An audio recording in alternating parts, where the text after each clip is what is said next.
Thank you, Program Director, Minister Ibrahim Patel, Your Excellency President Luis Lula da Silva, Your Excellency Prime Minister Narendra Modi,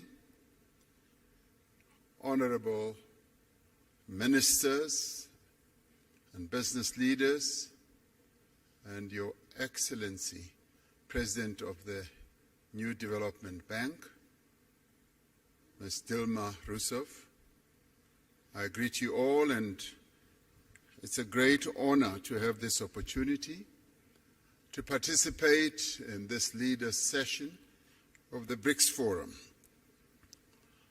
I particularly want to thank Mr. Sim Tshabalala for the report that he has just given, and particularly underline and appreciate the message that is coming from all of you as business leaders about the immense opportunities that you see in investment across the BRICS countries. The BRICS group of countries exists not only to strengthen government-to-government relations, but also to forge stronger ties between the peoples of our 5 nations. It is for this reason that several bodies have been established since the BRICS was formed to enable cooperation across society, be it in business, be it in political parties, be it in the social sector, and also in the sporting sector. The BRICS Business Council is a vital and vibrant platform for strengthening economic ties between our respective countries and in forging common perspectives on inclusive economic growth and development, as we have heard from the report that has just been tabled by Mr. Tshabalala. The changes that have taken place in BRICS economies over the past decade have done much to transform the shape of the global economy. Together, the BRICS countries make up a quarter of the global economy. They account for a fifth of global trade and are home to more than 40% of the world's population. This agglomeration of these 5 countries has a major impact on various aspects of global activity and life. As we celebrate the 15th anniversary of BRICS, trade between BRICS countries totaled some $162 billion last year. Foreign investment has played an important role in the growth of BRICS economies. Total annual foreign direct investment into BRICS countries is 4 times greater than it was 20 years ago. However, the new wave of protectionism and subsequent impact of unilateral measures that are incompatible with WTO rules undermine the global economic growth and development. We therefore need to reaffirm our position that economic growth must be underpinned by transparency, by inclusiveness. It must be compatible with a multilateral trading system that supports a developmental agenda, the type of developmental agenda that the 5 countries that are members of BRICS have embraced right from the onset. We require a fundamental reform of the global financial institutions so that they can be more agile and responsive to the challenges facing developing economies. In this respect, the new development bank, established by BRICS countries in 2015 is leading the way. Since its formation, it has demonstrated its ability to mobilize resources for infrastructure and sustainable development in emerging economies without conditionalities. Earlier, before coming into this session, I was speaking to the president of the New Development Bank, and she was outlining to me how ready and willing the New Development Bank is in terms of supporting the development agendas of various countries. And we applaud this, and we appreciate this. BRICS economies have emerged as powerful engines of global growth.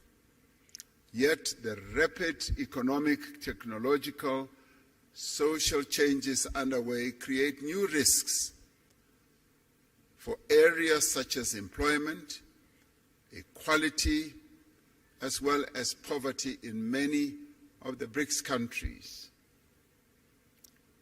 It is quite heartwarming to hear you as business people, as one listened to Mr. Chabalala's report, also focusing on issues such as poverty reduction and elimination, and inequality as well.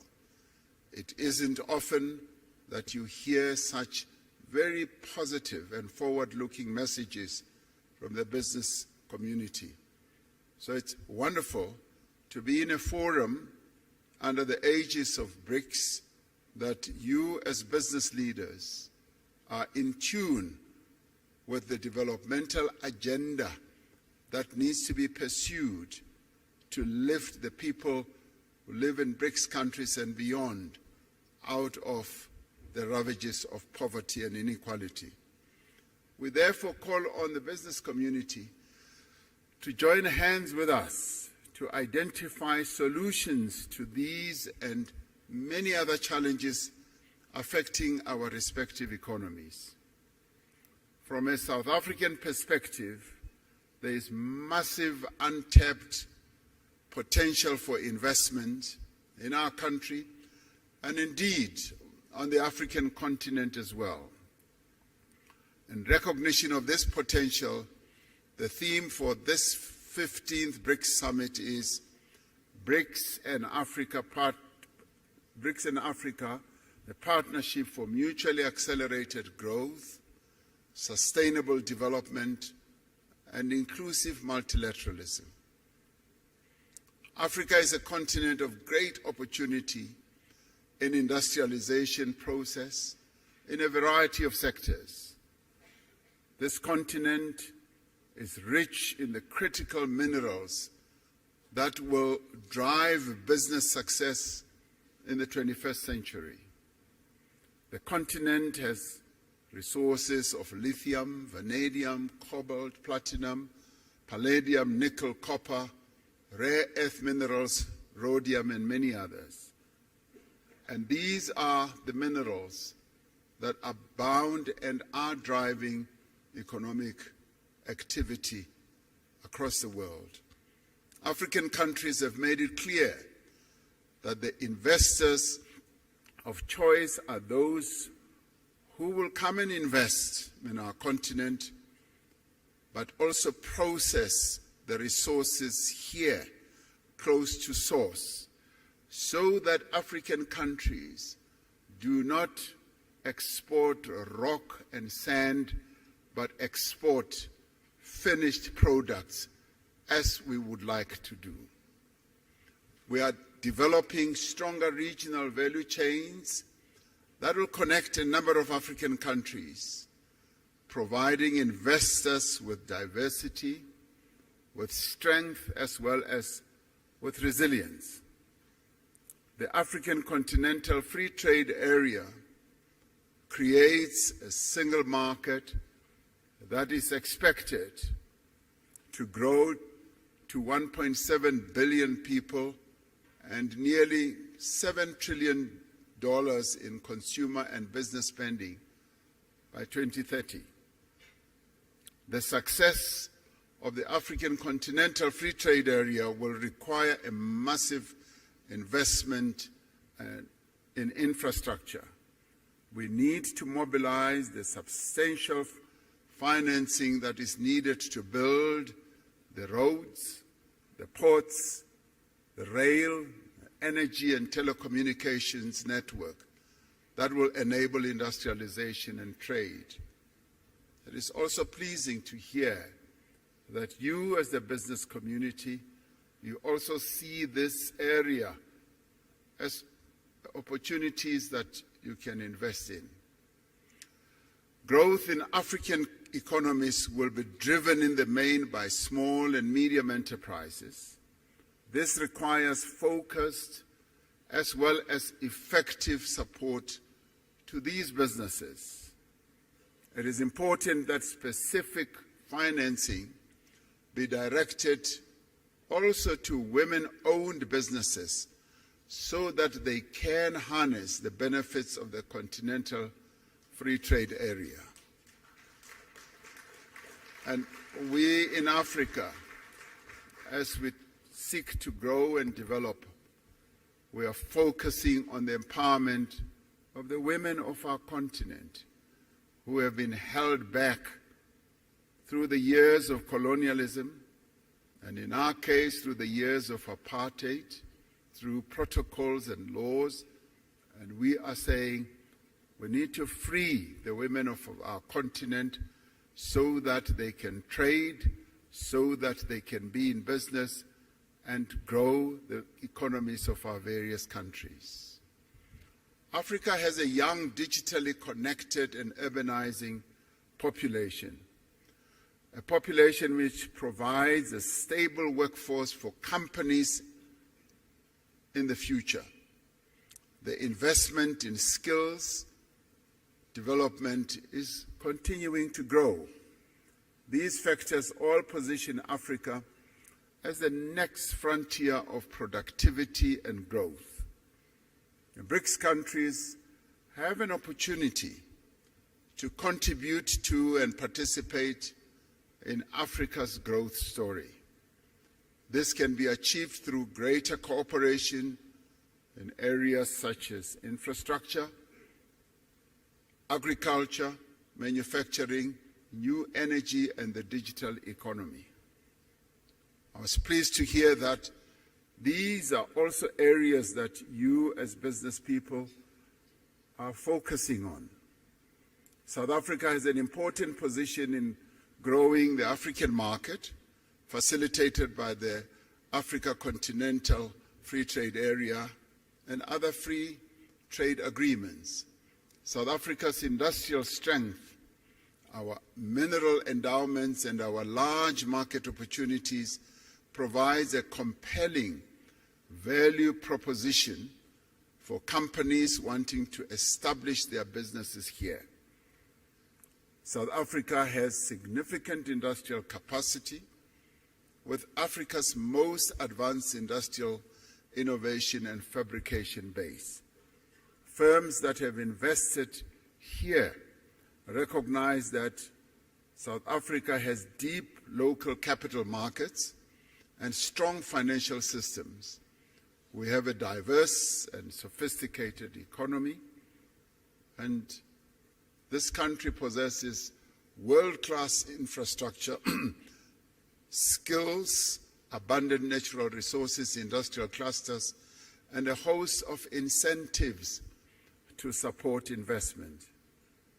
And many investment and partnership opportunities exist in renewable energy, in infrastructure, in aquaculture, in ICT, automotives, pharmaceuticals, and advanced manufacturing, amongst others. It is clear from the report that we have just received that this has been a very productive business forum. And I'd like, as I end, to commend the BRICS Business Council, the respective ministers from the BRICS countries and officials, and all business leaders who have made a meaningful contribution for the success of this business forum.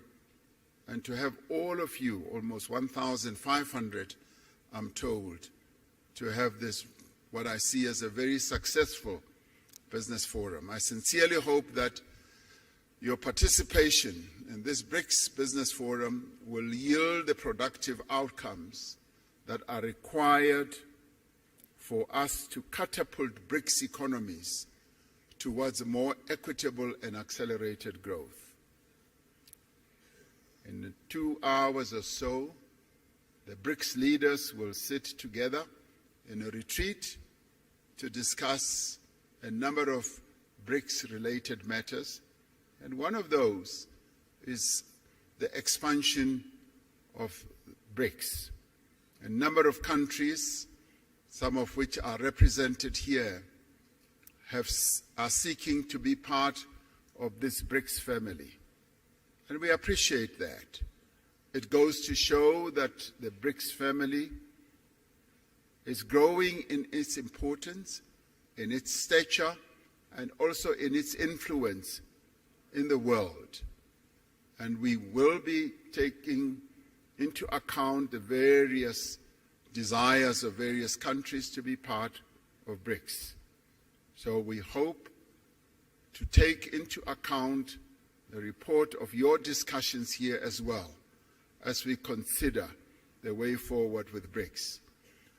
Your participation here really strengthens the BRICS story.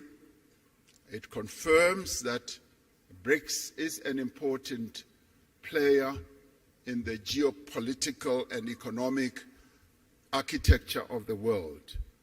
And so we hope that it will continue to be so. Thank you very much for participating. We thank you.